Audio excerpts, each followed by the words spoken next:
bino so bozili sous liboko ya babilanda biso na pokwa lelo na Safety Télévision, mais également bino so boza branché na Congo Force TV, chaîne YouTube, bolanda émission na bino bo message nango j'ai tout dit.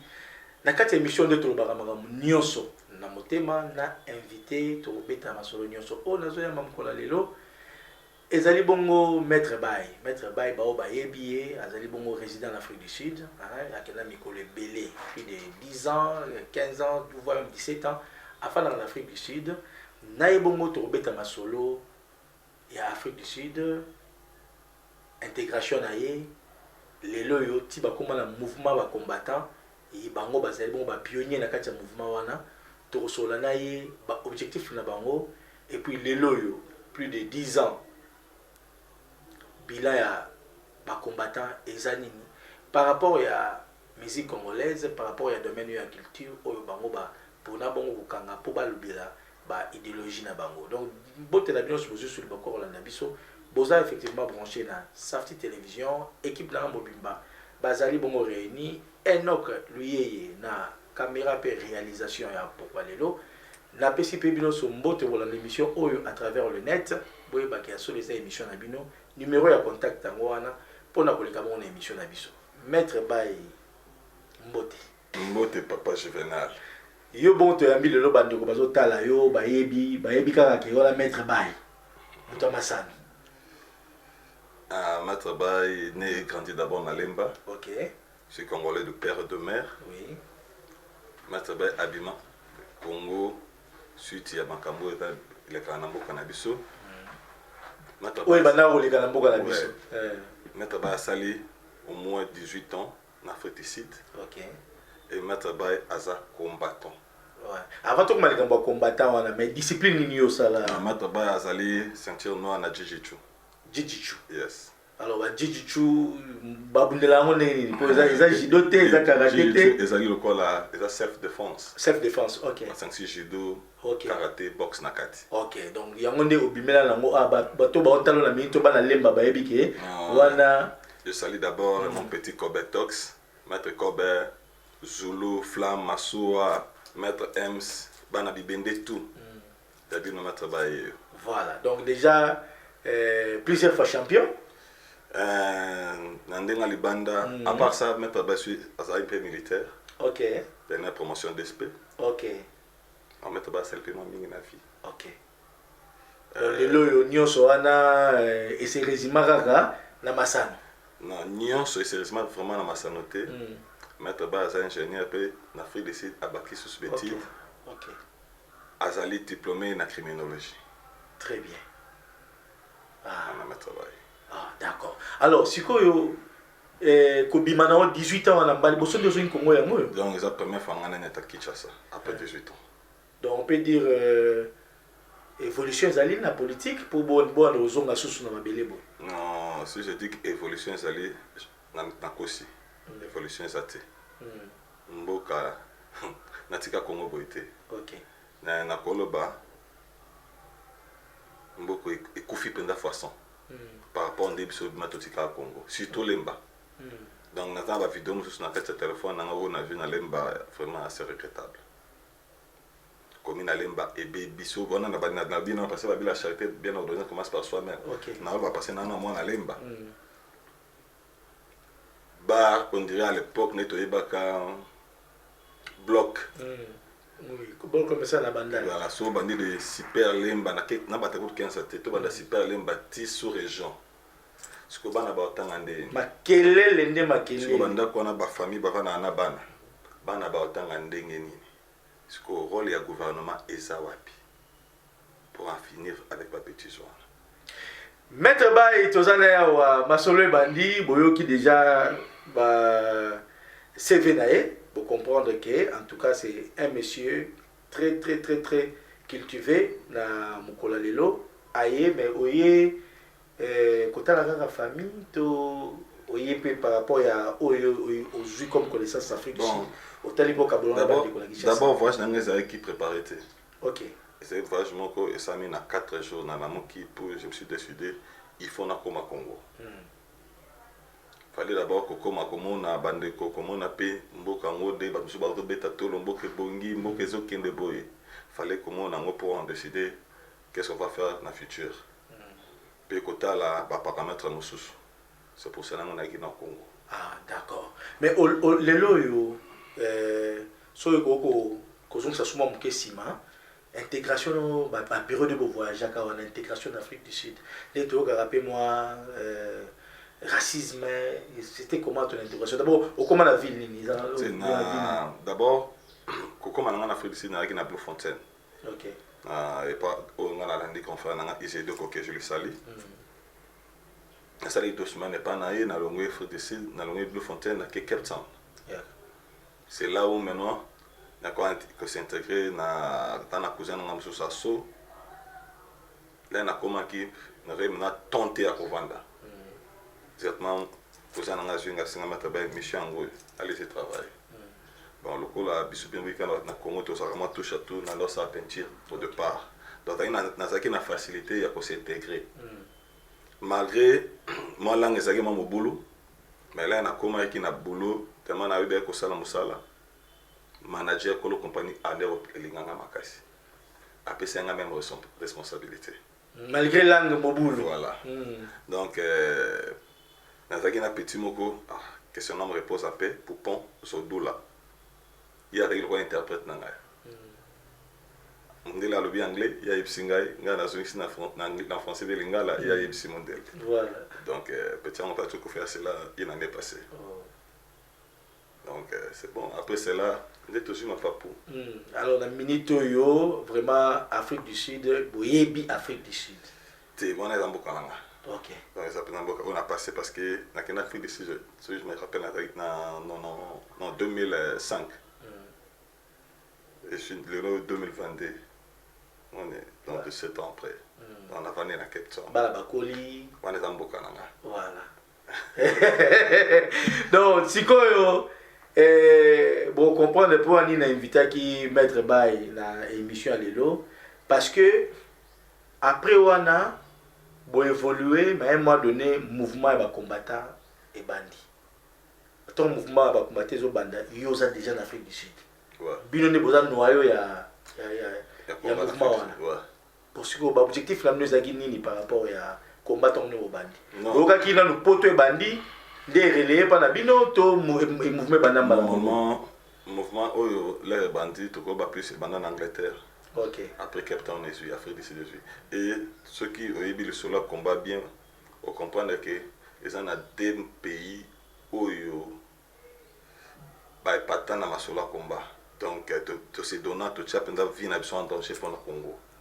Et ça biso d'abord on a Cape Town avec un axe du mal. Donc jamais un mouvancier bien dans le côté obimi. Donc c'est ça.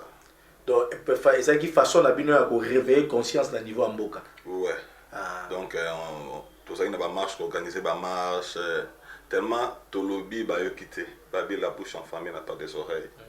Si tu comment un niveau qui surtout kangio. Donc il va que tout boto même na passeport notre quartier. Alors, mais pourquoi le mouvement est un axe de la culture? Bon, c'est focalisé sur ma casse et pas les musiciens, parce que les hommes politiques, on peut calmement, mais les musiciens, est-ce que vous cassez les moussala?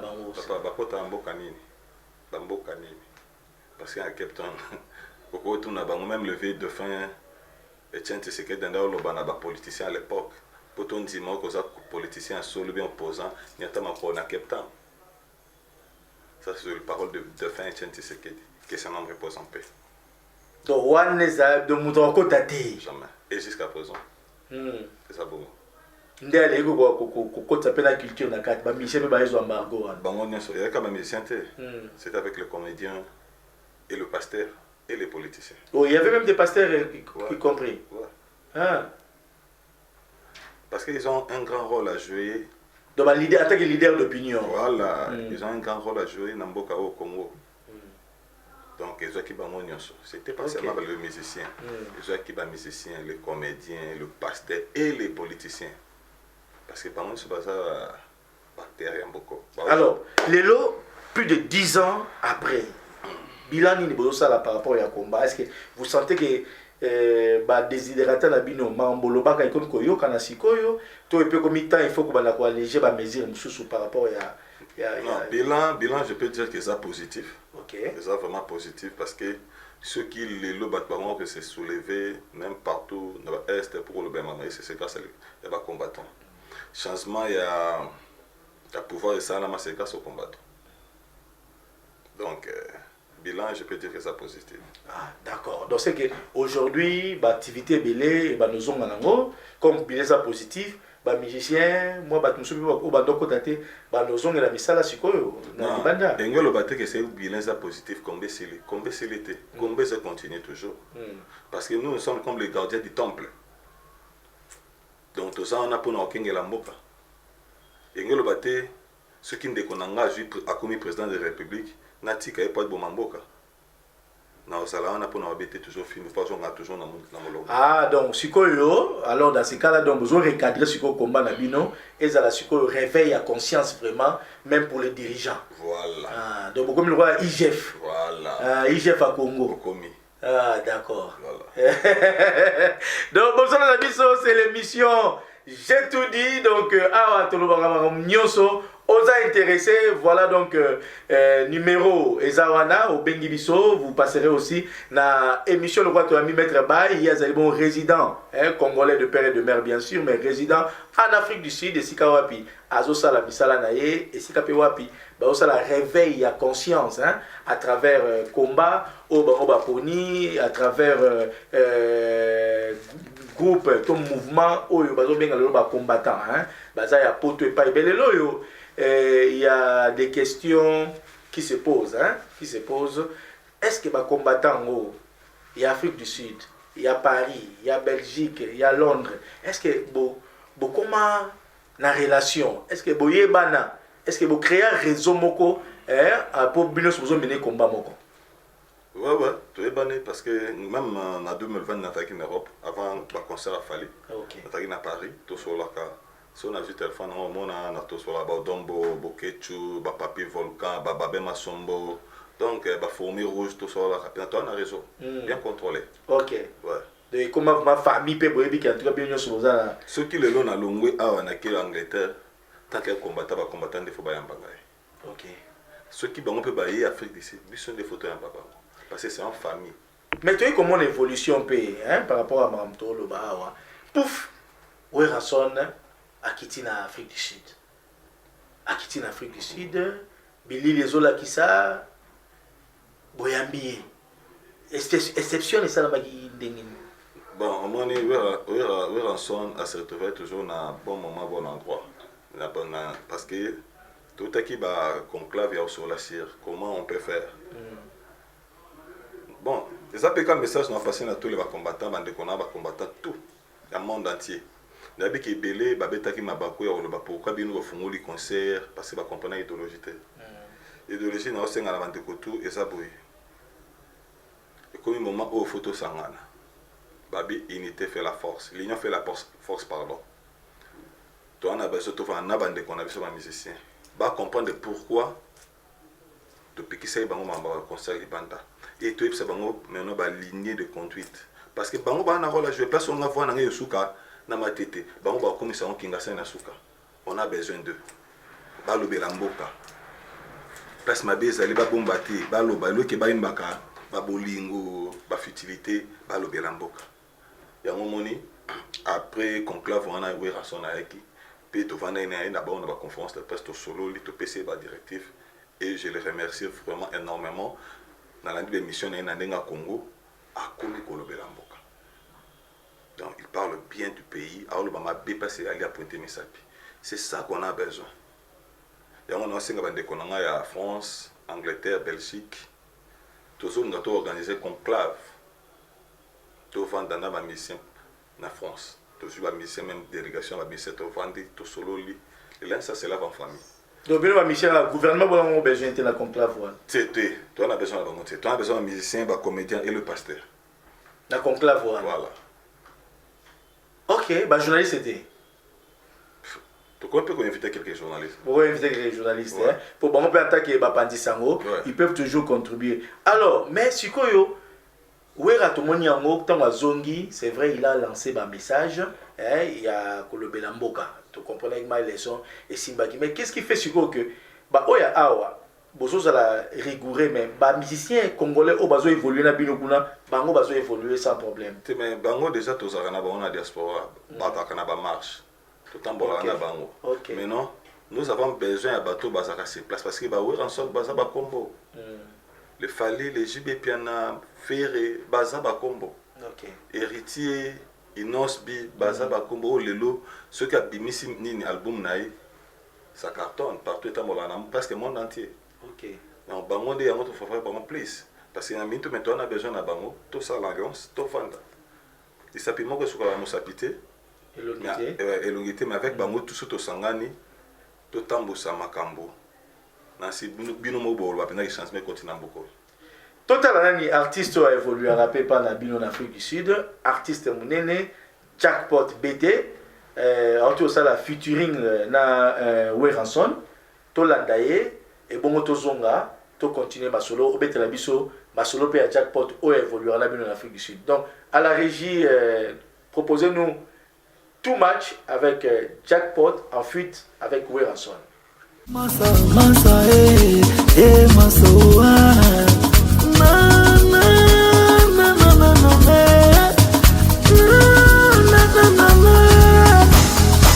Kizanga deza mabe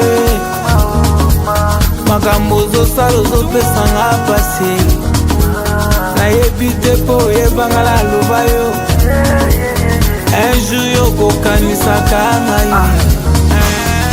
my baby too much why you drive me crazy too much Dr. Patrick Amadi na my baby too much why you drive me crazy too much osekisanga toza mabe makambo zosala ezopesanga pasi nayebi te po oyebi ke naloba yo un jour yokokanisaka ngai ata na milite baby too much why you drive me crazy too much my baby too much why you drive me crazy too much hey I know hey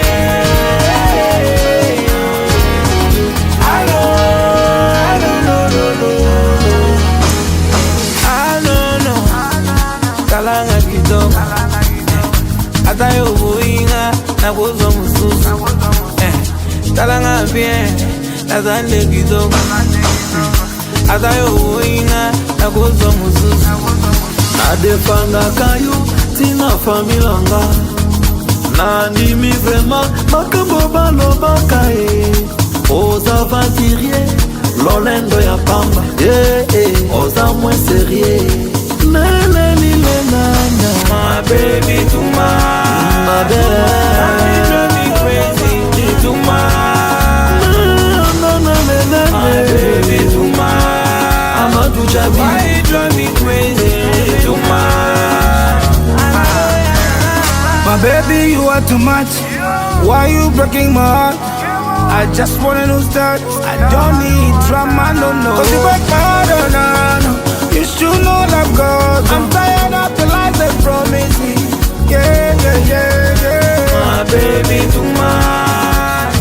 Why you drive me crazy too much? Godo Mukabi S1. My baby too much. Godo yeah. Why you drive me crazy too much? La.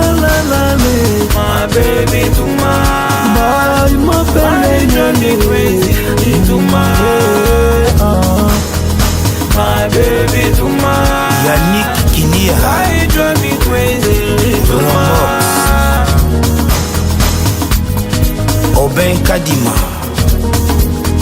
Brice Kabeya. Ludovic Kayembe. Ouamanitou. De retour sur ce plateau, Botu Golanda Nzembo Kitoko Oya Jackpot en fit avec Weranson, tout match, Maître Bay. Jackpot, oui, bien, bête. On a petit frère propre. On a petit frère propre. Vous êtes en Afrique du Sud. Si on a un petit frère propre, c'est là, petit monde en dab. Bon.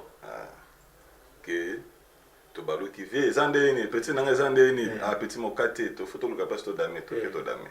Donc, Yéné, Boboza en Afrique du Sud, c'est parmi les artistes qui font la fierté comme en Afrique du Sud. Ouais, on a coûté Moutabo et on va s'attendre.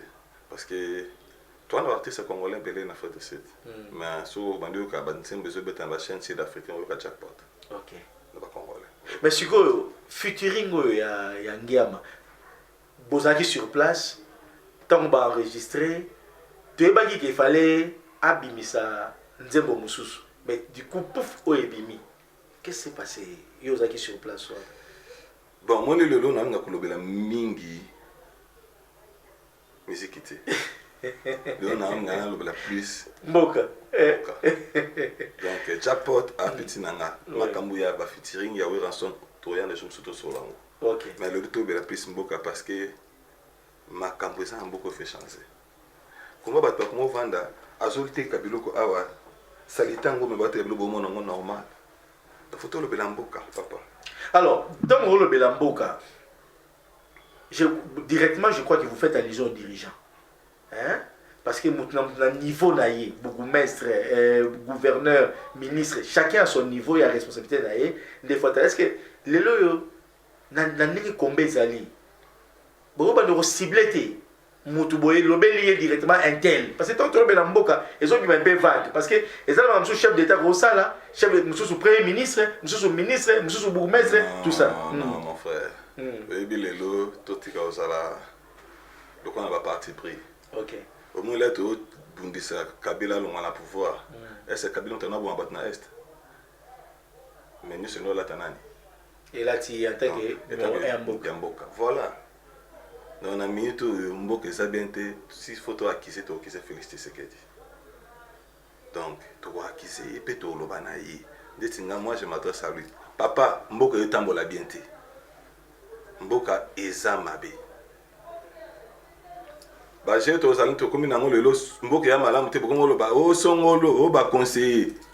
Mais qui a nommé ces conseillers? C'est le président de la République. Mboka est tambo la bienté. Bon, mais pour changer la gouvernance, Nabino.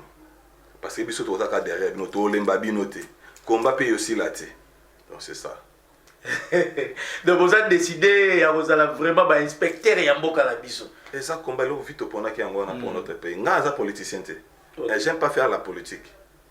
Vous n'êtes pas aussi manipulé par les politiciens? Non, je ne fais pas partie d'aucun parti politique. Nga parti politique dans le Congo.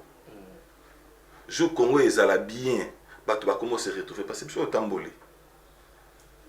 Si on a besoin de manger des moutons dans l'Afrique du Sud, on va payer une chose et regretter. Ou on a peut-être besoin des moutons parce qu'on est sur des Libanki. Libanki. Voilà, on est sur des moutons. Et l'on est awa et qui comme la même zéla. Ça te fait pas, papa. Tu es là, logique. Na l'ongwe na sala scale na zoya na sala scale na Éthiopie. Hein? Éthiopie tonnerre au fin tonnerre fin en boka on a. Tu vas finir avant fort. Mais baliki biso le loko banda ah tiki ngase na suka. Beti ki sangani. Même soko kitine aéroport kaka na Addis Abeba au sentiment au donc au moins la différence entre fait de site na Addis Abeba mais kitao on dirait aéroport mo ezaka na habité na rocha on na village en Afrique du Sud. Non, ma tout c'est regrettable. Mboke koza bon moté papa. Le gars au 18 ans, bon, on a trouvé ma Kabila pour ça déjà le passé. Comprendre? Donc, tout sur la prison. Ba changer Mboka, ba bongisa Mboka, les dirigeants bo bongisa Mboka. Biso to lemba binote. To zaka simana bino. Pe ceux qui vont continuer to zungi sa commande ngeza ki avant. Bo on y est sous ba pays étranger. Merci. Voilà donc représentant à combattant, il est un bagina mukola lelo à mettre bail, toujours bétané ma solo. Toujours bétané ma solo parce que le pays doit changer effectivement, hein? Le pays doit changer, les générations futures bazoya bazan a besoin vraiment un beaucoup changer. Mais entre nous, nous faisons il y a quand même des points positifs quand même, tant que Boutali Bolobino, ou quand même, tout et des bangos, pas continuer la positivité. Oui, ça n'a pas point mot. Il y a un peu ça, le loin soumettre bas, le loin en Congo. Voilà. Et ça a félicité. Voilà. Mais ce qu'on va point des amours qui est. Oui, mais Ezali a félicité. Des amours qui est. Mais Ezali quand même. Surtout, c'est 100% que vous avez 8. C'est un début déjà. Hein? Mais 3 ans déjà, on a pouvoir. Parce que nous avons commencé à 41%. Pour perception moins force. Mais ce basant on a 8%, ça veut dire rien ne marche. Bakanga et Moutaï biso ba million soi-disant. Ndenge ba on ba lobby. Ba libérer est-ce ba ju ba million en APEC. Ils ont récupéré ces bambons ba ibaki. Point d'interrogation. Donc cela veut dire que le pays ne marche pas bien. Ndeko Osaka na Congo. Tambolaka. Na depuis na petit frère ne fait na nga viete foka wewa. Oui, pour que nous va. Mais on est ça le transport. Avant d'Afrique de Sud, c'est juste moto qui nous sert delivery au Ketika Damas moto. Mais comme transport. Vraiment un beau candidat, un beau qui passe au coup. Donc nous sommes comme nous la façon tout à se retrouver. Bato batangi banchiki, ba poste ba boulot yate. Ba vient à biso à banchor. Au bakanga ba poste na gouvernement baningo tika ba jeune ba travailler. Maintenant na milieu on a besoin de nouveau classe politique. Tous on a besoin de nouveau classe politique, nouvelle génération. Oh ba bimi ba tamboul bazana bo inspiration mboka. Ba viana tout balongana. Mais kasi ba nouvelle classe politique au bozo senga wana et rané na maponami. Tant que comme na maponami, les gens ne veulent pas postuler. Oyebi na bet na zonga mukesima. L'élection 2011 il y a de fin Tshisekedi. Biso de nous ça passé par bulletin la photo ne ça en Afrique du Sud mais c'est déjà croché Kabila peto yeba ke to dénoncer ba jeune bazali mais ba jeune lelo ba père bango tika ba jeune tenter yo ko postuler lelo mais soko za ba moyen to za na connaissance te na ba père wana au sur place terre au moins la majorité ça ka mwana ya leki ya Bobo biso to na ba kombo te. Toute la famille zanga ba kombo. Donc to travailler.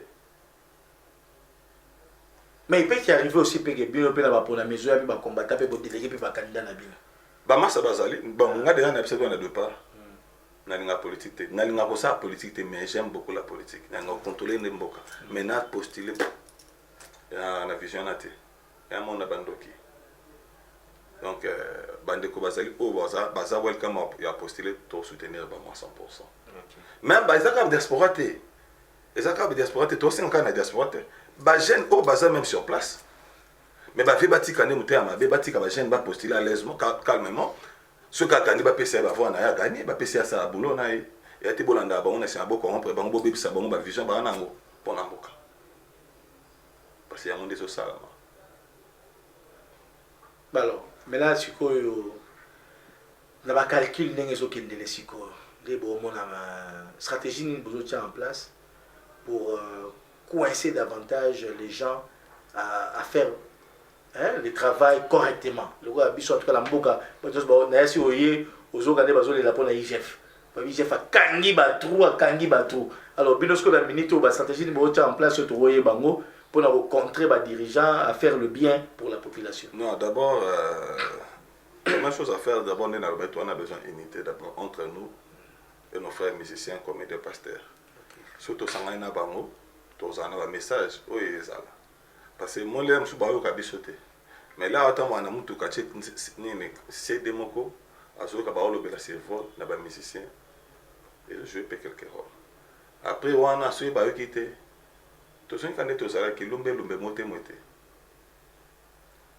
Mais bon, Nassir calcule nous a été tous on a l'ombe tu évoluer quand même. Biso après à nyonso. Tous après à nyonso. Calcul na bango des années. Balingi nini. Faut leur demander balingi nini. Bango de baibelo balingi. Biso za redi na o nyonso bango ba luka. Alors, pour na siko ozo bandeko ba otala bazo ka kambozo zonga mingi ya conclave. Alors, vous vous organisez comment? Combattant Afrique du Sud, Bakotizaka, et après Bakotizaka, et puis vous allez voir comment vous retrouvez par rapport à ça. Vous savez va habiller, vous savez va déplacement. Non, mais c'est pas nous. Bango on a besoin d'abisso. Bango ne va attendre le boko. Donc baza ba grande personne en boko. Banal baza a besoin d'habiller. Artiste musicien. Ok. Ba attendre le boko. Donc conclave on est aux années organisé par les artistes. Non, eza bisso. Bango ba attendre le boko. Bisso to tcha ba moyen parce que on a besoin bon on a bango te. Ok. Ba fouti ba bien na bango ba yé to vandi d'abord, to solo li.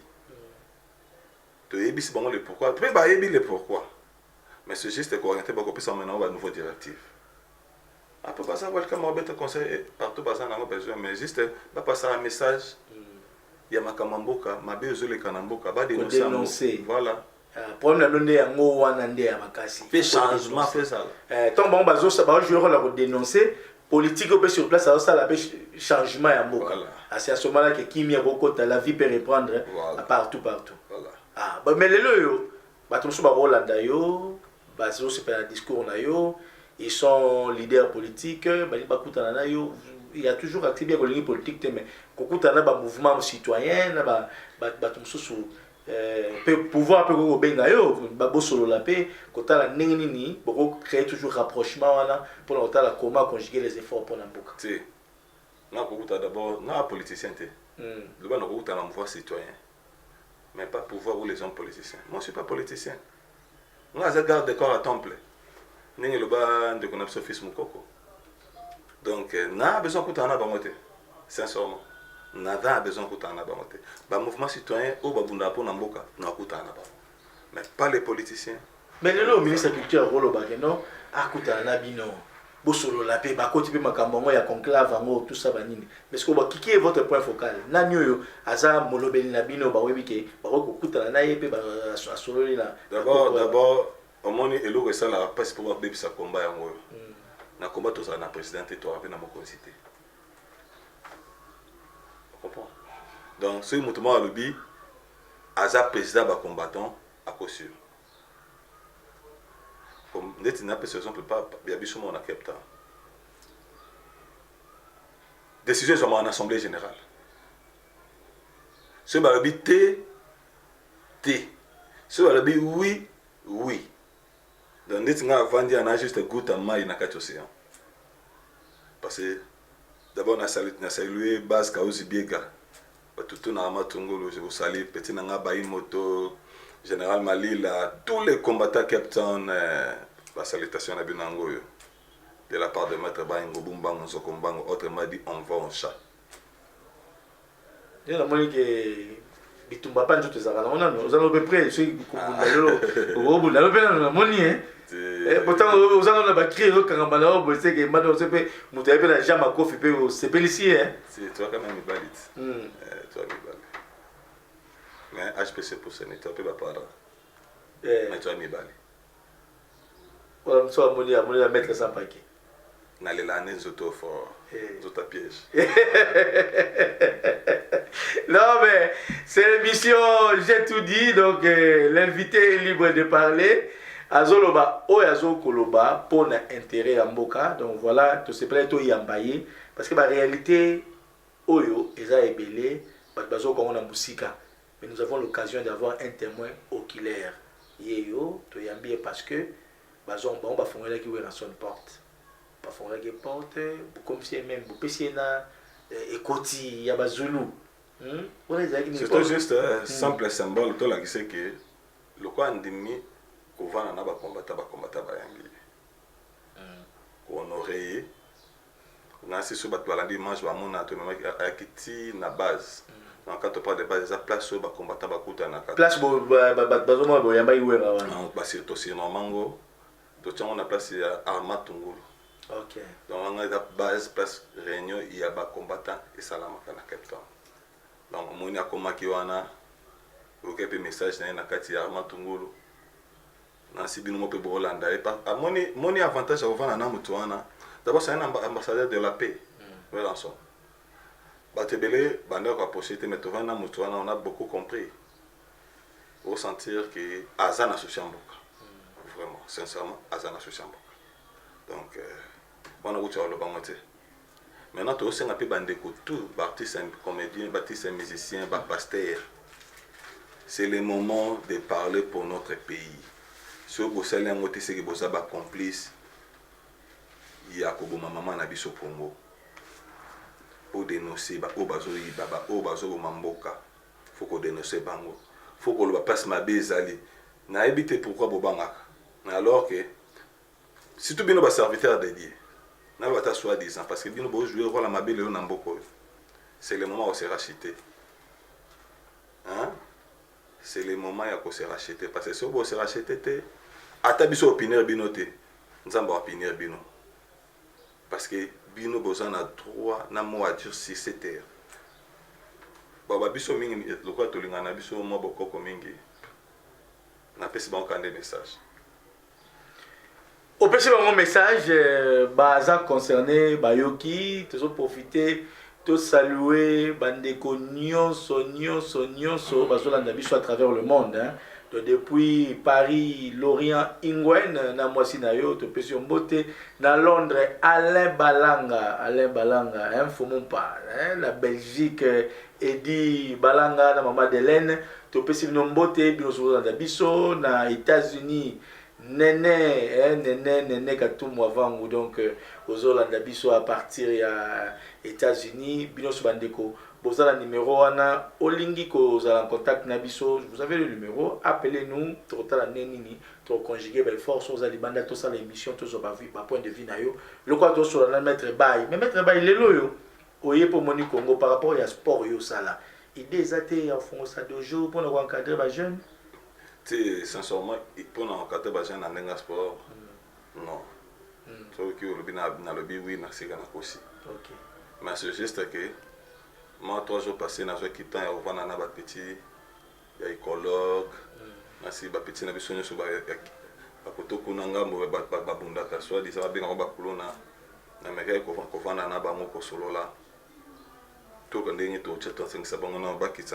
a un petit, parce que les identités na biso te na lemba.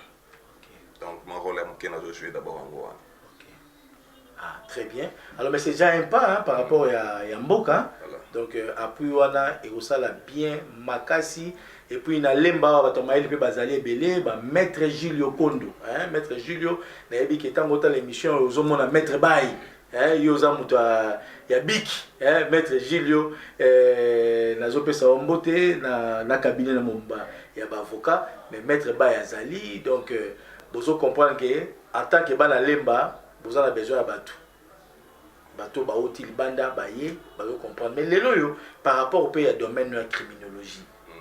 Mais si le Congo a besoin de vous, si le Congo a besoin de moi, si on a bien le lelo na loba non na minute hein vous êtes disponibilité disponible c'est trop dur non loba non parce que mboka ça bien té. OK donc ba réunir dans condition oh papa Moutalamuki na tongo a l'air fou na 6h vous avez pas condition ça bien alors on a 6h faut me déjeuner non mais déjeuner non maître Bay voilà pourquoi il exiger quand même tout na niveau de déjeuner déjeuner d'abord et comme il passe pour le peuple congolais ndeko donc tu la fou na tongo parce que déjeuner ça compliqué c'est compliqué ndeko mutakomo préparer sur la zana bon on coûte combien tout c'est combien na bité ba mbongo ngama Congo 2000 francs 2000 ou 2000 francs. Mais mon moyen papa toujours 2000 francs tout temps non mutako so 1000 quitté à cause so ma quitté so bali passer à déjeuner a préféré à côté malheur aller foufou à 6h du matin mais alors que ça m'a dit toi on tout on a besoin il y a échauffement moi petit déjeuner moto wana et ça la bien en soto Bambi boza ebele bozo la biso bozo comprendre que depuis Selemba ou noko Elvis Vangu hein. Donc Elvis Vangu bozo la biso ezo sala biso kitoko makasi penza mais également Machuda hein yemoko Machuda ngita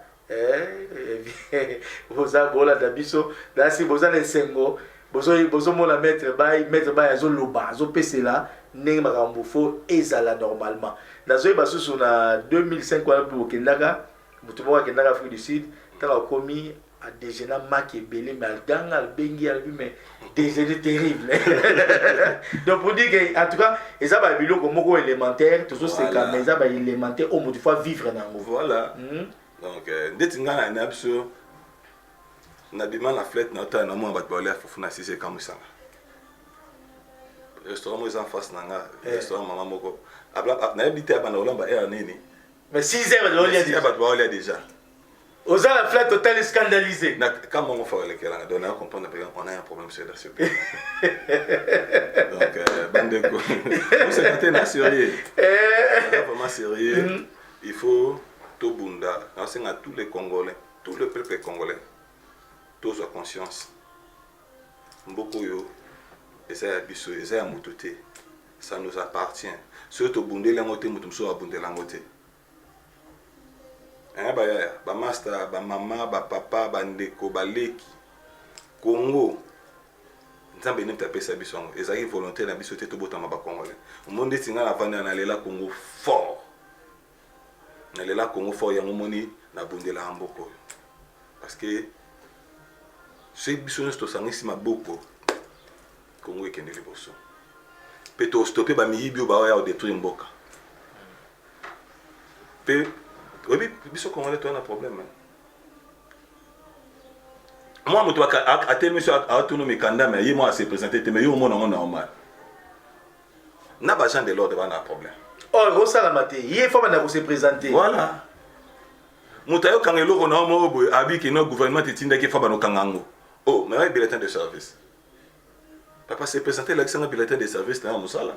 Ce que tellement biso même ko peuple Congo toza ba naïf to imarambo anate otiki pe ba ka ba memelo ono ko futi pembo. Donc tout ça pour nous beaucoup. Il faut tout nous changer mentalité na biso, faut tout avoir conscience tout bondela mboko po malgré n'avant d'être tant mouton papni de fin musique Kabila le père Azala qui passait à pas fait. Mais dis-moi na mon moi biso ba Congolais moi muté bande changer. Moi mentalité bande changer. Tout ça on a besoin de changement de mentalité. Que bana likolo tinase. On a besoin de ça. Très bien, maloba yasuka no l'émission lelo. Non, maloba suka ça juste na ba no passer message na tous les combattants montent.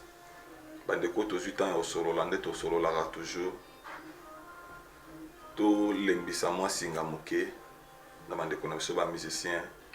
Ba pasteur to vana na bango tangé to solo qui to ça la conférence. To solo to pesa ba ligné. Odombo Papi Volcan, Babé Masombo, Pacheli Mikobi, Bamasta, tout y a diaspora, Mobimba. Maître Baye, je vous salue de près ou de loin. Diana Mole, la Canadienne. Et en passant, Nako saluer les sous Pierre Petit Nangazo fêté joyeux anniversaire, anniversaire Nelelo. Ami Ben a mis $6. Les États-Unis, tu as monté $6. Abonné aux 100 ça m'a mis $6. Les États-Unis, je te salue, joyeux anniversaire à toi, mon petit. Donc, Moni. Na tous les Congolais ont conscience, tout sangana, tout bon de la boca. Mon message n'a pas Merci beaucoup. Donc, Boti Kolanda, Maître Baye, il y a un bon résident en Afrique du Sud, donc plus de 18 ans en Afrique du Sud, et c'est puis Acha Mississanaye. Mais voilà, mouvement combattant les alliés, les lots aujourd'hui témoins oculaires, Toromiko Solana Bango, Bandeko Nabiso Bazana, idée na Bango, Bazana, objectif na Bango. Bon bah tiens la messa et aussi ngara ke basa na répondant alors répondant na bango et bango ba artiste hein ba artiste ndene ngazo ko annoncer table ronde munene ko salama na mikolo ezali ko ya o ko réunir ba leader d'opinion ba pasteur ba comédien ba artiste musicien ba o wana ndi ba ozala concerné po ba solo la bandi ko batala ndenge nini ko lobela mboka hein ndenge nini vraiment ko soutenir pe na ndenge na bango ki bango baza IGFP na part na bango le pe à l'interne IGF en sala na ye mais bango pe na libanda bazo contrôler pe ndenge nini mboka na so salama. Merci mingi na bino sozo ki bako landa biso. Merci mingi na noko Flavien Ngita, merci na ingénieur na biso ingénieur Ngita noko la ngai. Merci aussi à toi et puis bino sozo ki bako landa so na pourquoi lelo to sepele mingi, j'ai tout dit, rediffusion lobby lundi à 13h, rediffusion, voilà. Et bien sûr, merci À la prochaine.